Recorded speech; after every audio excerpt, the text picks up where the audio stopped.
Channel advice. আজি এইটো ভিডিঅ'ত আমি আলোচনা কৰিম যে প্ৰেগনেণ্ট হোৱাৰ কাৰণে মহিলাজনে যৌনমিলন কৰাৰ পিছত কিমান সময় শুই থাকিব লাগে, বা আপোনাৰ প্ৰেগনেঞ্চি হোৱাৰ কাৰণে কিবা যৌনমিলন কৰাৰ কিবা পজিশ্যন আছে নেকি যাৰ দ্বাৰা আপোনাৰ প্ৰেগনেঞ্চি হয়। তো এইটো ভিডিঅ'ত আজি এই বিষয়ে আলোচনা কৰিম। তো ফাৰ্ষ্ট মই আপোনালোকক বুজাবলৈ চেষ্টা কৰিম এইটো ভিডিঅ'। তো আপোনালোকে দেখিছে এইটো আপোনাৰ ওভেৰী বুলি কয়, এইটো ওভেৰী, আৰু এইটো আপোনাৰ ফেলোপিয়ান টিউব বুলি কয়। এইটো আপোনাৰ ফেলোপিয়ান টিউব, এইটো আপোনাৰ ফেলোপিয়ান টিউব বুলি কয়। এইটো ফেলোপিয়ান টিউব বুলি কয়, আৰু এইটো আপোনাৰ ওভেৰী বুলি কয়। আৰু আপোনাৰ এইখিনি হৈছে আপোনাৰ মানে যেতিয়া মহিলাগৰাকী আপোনাৰ শুই থকাৰ পজিশ্যনত আপোনাৰ যেতিয়া যৌনমিলন কৰাৰ কাৰণে মহিলাগৰাকীয়ে শুই থাকে তেতিয়া আপোনাৰ এইটো পজিশ্যনত থাকে। তো এইখিনি আপোনাৰ ভেজিনা বুলি কয় আপোনাৰ, এইখিনি আপোনাৰ ভেজিনা বুলি কয়। তাৰপিছত মহিলাগৰাকী আপোনাৰ এইটো পজিশ্যনত শুই থাকে আপোনাৰ যৌনমিলন কৰাৰ টাইমত। তো আপোনাৰ যেতিয়া যৌনমিলন কৰে তো মেলজনৰ আপোনাৰ পেনিছটো আপোনাৰ বা লিংগটো আপোনাৰ ভেজিনাত আপোনাৰ সোমাই থাকে এনেকৈ। এইটো ভেজিনা বুলি কয়, এইটো আপোনাৰ ভেজিনা, এইটো হৈছে পেনিছ। তো আপোনাৰ যেতিয়া যৌনমিলন কৰে তেতিয়া আপোনাৰ যেতিয়া ইজাকুলেশ্যন হয়, আপোনাৰ ইজাকুলেশ্যন হ'লে আপোনাৰ মেলজনৰ টেষ্টিছৰ পৰা আপোনাৰ এনেকুৱা আপোনাৰ চেমিনেল ফ্লুইড আপোনাৰ ওলায়। এনেকৈ চেমিনেল ফ্লুইড ওলায় আপোনাৰ। তো চেমিনেল ফ্লুইডত আপোনাৰ বহুত পৰিমাণে আপোনাৰ স্পাৰ্ম থাকে আপোনাৰ। তো ইয়াত কি হয়, আপোনাৰ যেতিয়া ইজাকুলেশ্যন কৰে ইয়াৰ পৰা আপোনাৰ 80ৰ পৰা 85% আপোনাৰ কি হয়, চেমিনেল ফ্লুইড আপোনাৰ কি হয় বাহিৰত ওলাই যায়, আপোনাৰ বাহিৰত পৰি যায় আপোনাৰ।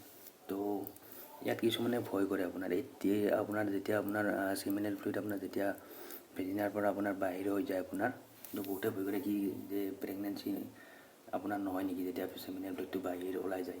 কিন্তু তেনেকুৱা নহয়, আপোনাৰ 10% পৰা 15% আপোনাৰ চেমিনেল ফ্লুইড আপোনাৰ এনেকৈ আপোনাৰ ভেজিনাৰ পৰা আপোনাৰ এনেকৈ আপোনাৰ যিটো মেমব্ৰেন থাকে মেমব্ৰেনটো আপোনাৰ পাৰ হৈ আপোনাৰ ইয়াত ইউটেৰাছত আপোনাৰ প্ৰৱেশ কৰে। 10 to 15% আপোনাৰ 80ৰ পৰা 85% আপোনাৰ বাহিৰ হৈ ওলাই গ'ল, কিন্তু 10ৰ পৰা 15% আপোনাৰ থাকে, আপোনাৰ ৰৈ যায়। আৰু এই ৰৈ যোৱাখিনি ইয়াত বহু পৰিমাণে আপোনাৰ স্পাৰ্ম চেল থাকে। তো স্পাৰ্মখিনি আপোনাৰ ইউটেৰাছত এনেকৈ প্ৰৱেশ কৰে। প্ৰৱেশ কৰোঁতে আপোনাৰ 10ৰ পৰা আপোনাৰ 15 মিনিট সময় লাগে আপোনাৰ। এইখিনি আপোনাৰ ভেজিনাৰ পৰা ইউটেৰাছত প্ৰৱেশ কৰাতে 10ৰ পৰা 15 মিনিট সময় লাগে। তো তাৰ পাছত আপোনাৰ এনেকৈ আপোনাৰ ইউটেৰাছত প্ৰৱেশ কৰে। তো এতিয়া কি হ'ব, আপোনাৰ তো স্পাৰ্মখিনি আপোনাৰ নাজানে আপোনাৰ ক'ত আপোনাৰ ওভেৰী থাকে, আপোনাৰ ডিম্ব ক'ত থাকে। তো স্পাৰ্মখিনি আপোনাৰ গম নাপায়। তো ইউটেৰাছৰ পৰা আপোনাৰ চাৰিওফালে আপোনাৰ স্পাৰ্মখিনি আপোনালৈ যাবলৈ ধৰে। এইখিনি হৈছে আপোনাৰ প্ৰেক্টিকেল বস্তু, আপোনাক বুজাই দিছোঁ এইখিনি। তো এনেকৈ আপোনাৰ মানে প্ৰেক্টিকেলি আপোনাৰ এনেকুৱা হয় আপোনাৰ বস্তুটো।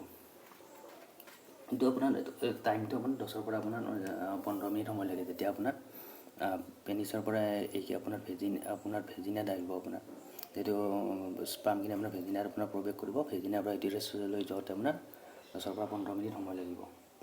যদি আপোনাক কোনোবাই প্ৰশ্ন সোধে কিমান সময় আপোনাৰ শুই থাকিব লাগে যৌনমিলন কৰাৰ পিছত, ইয়াৰ বেছিক এনচাৰ একো নাই। কিন্তু প্ৰেক্টিকেল চিটুৱেশ্যনৰ পৰা কোৱা হয় যে যৌনমিলন কৰাৰ পিছত আপোনাৰ এপ্ৰক্সিমেটলি আপোনাৰ 10 মিনিট আপোনাৰ শুলে হয়। তাৰ কিছুমান মানে সম্বন্ধ কৰাৰ পিছত আপোনাৰ বাথৰুমত যায়, আপোনাৰ সম্পূৰ্ণ পাৰ্টছখিনি চাফা কৰিবলৈ ধৰে, বা মানুহে ইমিডিয়েটলি আপোনাৰ বাথৰুমত যাই বুলি ভালকৈ চাফা কৰি লয়। আপুনি জানেনে যে যৌনমিলন কৰাৰ পিছতো যদি আপোনাৰ বাথৰুম যোৱা বা সম্পূৰ্ণৰূপে পাৰ্টছখিনি ধুই দিয়া, তাৰপিছত এনেকুৱা বহুত সময় আপোনাৰ কি হয়, স্পাৰ্মখিনি আপোনাৰ যেতিয়া আপুনি সেইখিনি কৰে তাতো আপোনাৰ কিছুমান স্পাৰ্ম আপোনাৰ ৰৈ যায়। আৰু এই স্পাৰ্মখিনি আপোনাৰ কি হয়, আপোনাৰ ওপৰলৈ আপোনাৰ প্ৰৱেশ কৰে। সেইখিনি ধৰি লওক কিছুমান স্পাৰ্ম এনেকুৱা স্পাৰ্ম থাকে আপোনাৰ, সেইখিনি স্পাৰ্ম আপোনাৰ 1 মিনিট বা 2 মিনিটৰ ভিতৰতে আপোনাৰ ওপৰ পায়, আপোনাৰ মানে কি ইউটেৰাছত প্ৰৱেশ কৰি যায় আপোনাৰ। তো আপোনালোকে ভাবিব পাৰে যে কি যৌনমিলন কৰাৰ পিছত ইমিডিয়েটলি যদি ভালকৈ যদি বাথৰুমত যায় ভালকৈ পাৰ্টছবিলাক যদি ধুই দিওঁ, তাৰ পৰা আপোনাৰ প্ৰেগনেঞ্চি হোৱাৰ চান্স নাথাকে নেকি। তো তেনেকুৱা নহয়, আপোনাৰ তাৰ কিছুমান স্পাৰ্ম চেল আপোনাৰ ৰৈ যায় তথাপিতো। তো ৰৈ যায় আপোনাৰ 1 মিনিট বা 2 মিনিটৰ ভিতৰতে আপোনাৰ ওপৰত প্ৰৱেশ কৰে। তো মানুহৰ দেহটোত মানে এনেকুৱা শক্তি থাকে যি স্পাৰ্মক আপোনাৰ ওপৰৰ ফালে মানে টানি লৈ যায়। তো এনেকুৱা আপোনাৰ ভাবিব লগা নাই যে আপুনি থিয় হৈ থাকে, বা আপোনাৰ কেতিয়াবা ধৰি লওক আপুনি থিয় হৈ আছে, তো থিয় হৈ থাকিলেও আপোনাৰ মানে কি সেই স্পাৰ্ম চেল আপোনাৰ যি ৰৈ যায় সেই তেনেকুৱা আপোনাৰ প্ৰৱেশ কৰিব পাৰে। তো আপোনাৰ মেইন আপোনাৰ এইটো কাৰণ নহয় যে আপোনাৰ শুই থাকিলে যে আপোনাৰ প্ৰেগনেঞ্চি হোৱাৰ চান্স থাকে, তেনেকুৱা নহয়। শুই নাথাকিলেও আপোনাৰ মানে প্ৰেগনেঞ্চি হোৱাৰ চান্স থাকে।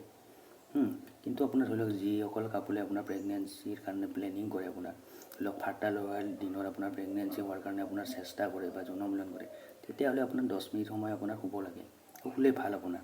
কিন্তু এইটো নহয় যে আপোনাৰ শুলেহে যে প্ৰেগনেঞ্চি হ'ব, তেনেকুৱা কোনো কাৰণ নাই। নুশুলেও আপোনাৰ প্ৰেগনেঞ্চি হোৱাৰ কোনো কাৰণ, প্ৰেগনেঞ্চি যে নহ'ব তেনেকুৱা কোনো কাৰণ নাই। আৰু এইটো চিন্তা কৰিব লগা নাই যে আপোনাৰ ধৰি লওক 80ৰ পৰা মই যে ক'লোঁ আপোনাৰ 80 বা 85% আপোনাৰ যে ভেজিনাৰ বাহিৰৰ পৰা বাহিৰত পৰে, আপোনাৰ ওলাই পৰে, তো সেইখিনিৰ পৰা কিবা ক্ষতি হ'ব নেকি, তেনেকুৱা কোনো কাৰণ নাই আপোনাৰ। 10ৰ পৰা 15% আপোনাৰ যি আপোনাৰ স্পাম লৈ যায়, সেইখিনি আপোনাৰ ইউটেৰাছত আপোনাৰ প্ৰৱেশ কৰে। আৰু আপোনাৰ যিটো পজিশ্যনৰ কথা কয়, তেনেকুৱা পজিশ্যনৰ কোনো আপোনাৰ কথা নাই। আপোনাৰ ডিপ পেনিট্ৰেশ্যন হ'ব লাগে। আপোনাৰ ডিপ পেনিট্ৰেশ্যন হয়, তাত ইজাকুলেশ্যন হ'লে তাৰ পৰা আপোনাৰ প্ৰেগনেঞ্চি হয়। আপোনাৰ যিটো পজিশ্যনত বা যেনেকুৱা আপুনি যৌন মিলন কৰে, তাৰ কোনো কাৰণ নাই। ফিমেল পাৰ্টনাৰৰ যিটো আপোনাৰ পজিশ্যনত কমফৰ্টেবল হয়, সেইটো পজিশ্যনতে আপোনালোকে যৌন মিলন কৰক, কিন্তু আপোনাৰ কি ডিপ পেনিট্ৰেশ্যন হ'ব লাগে, আৰু তাত আপোনাৰ ইজাকুলেশ্যন হ'ব লাগে। তো ফ্ৰেণ্ডে গ'ল ভিডিঅ'টো আপোনাৰ এইখিনি কথা ক'বলৈ আজি ভিডিঅ'টো বনাইছিলোঁ। যদি ভিডিঅ'টো আপোনালোকৰ ভাল লাগিছে, তেতিয়াহ'লে ভিডিঅ'টো লাইক কৰিব আৰু ছাবস্ক্ৰাইব কৰিব আৰু শ্বেয়াৰ কৰিব। তো ফ্ৰেণ্ডে গ'ল, ধন্যবাদ।